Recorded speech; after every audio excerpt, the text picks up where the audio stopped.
मैं आपको बताता हूँ जी कि नेतन्याहू के दिल में क्या है। जब वो जवान था ना जी, तो एजाज चौधरी साहब उसने 1908 में एक बात की थी। उस वक्त वो कहता था कि पैलेस्टीनियन स्टेट अगर आपको चाहिए तो उर्दन जो है ना, उर्दन, उसको आप पैलेस्टीनियन स्टेट बना लें, क्योंकि वहाँ पे 60% पैलेस्टीनियन रहते हैं। तो ज़रा सुने, उस वक्त नेतन्याहू के बाल बिल्कुल काले थे, अब बाल सफ़ेद हैं, लेकिन उसका जो दिल है वो उस वक्त भी काला था और आज भी काला है। देखिए वो क्या कह रहा है। The fact that there already exists a Palestinian state, and that is Jordan, 60% of whose population is Palestinian. I think it's quite interesting that Yasser Arafat and King Hussein, who are bitter enemies, agree on one thing: that Jordan is a Palestinian state. Is this demand for a PLO state, which will mean more war, which will mean more violence in the Middle East? And I sincerely believe, if this demand is abandoned, we can have real and genuine peace.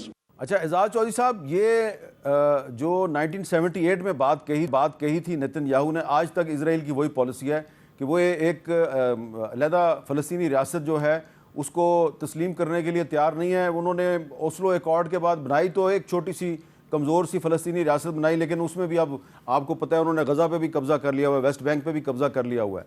तो अगर एक फ़लस्तीनी रियासत कायम नहीं होती, जो कि United Nations की जनरल असम्बली के रेजोल्यूशन 181 के तहत कायम होनी है, उसी रेजोल्यूशन के तहत इजराइल भी कायम हुआ, तो फिर हम कैसे ये तवक्को करें कि पीस हो जाएगा?